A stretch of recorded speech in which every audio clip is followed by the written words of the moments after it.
तर बातमी आहे ठाण्यामधून। एकनाथ शिंदेंकडून आनंद दिघेंच्या स्मृतीस्थळाला अभिवादन करण्यात आले। भाजपचे आमदार निरंजन डावखरेंकडूनही दिघेंच्या स्मृतीस्थळाला अभिवादन करण्यात आलेलं आहे।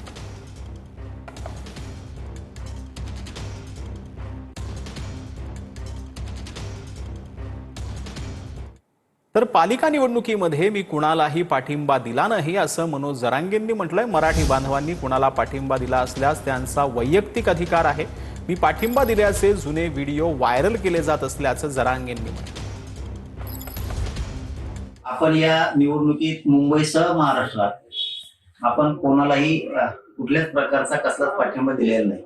काही जणांनी काही बांधवांनी कुठं कुठं पाठिंबा दिलेला असेल किंवा त्यांचा तो वैयक्तिक काही जणांनी निर्णय घेतलेला असेल, त्यांना तो अधिकार आहे। त्यांचा अधिकार आपण हिसकून नाही घेऊ शकत। परंतु मी स्वतः कोणालाही कुठला पक्ष नाही, महाविकास आघाडी नाही किंवा महायुती नाही, आपण कोणालाही पाठिंबा कसल्याच प्रकारचा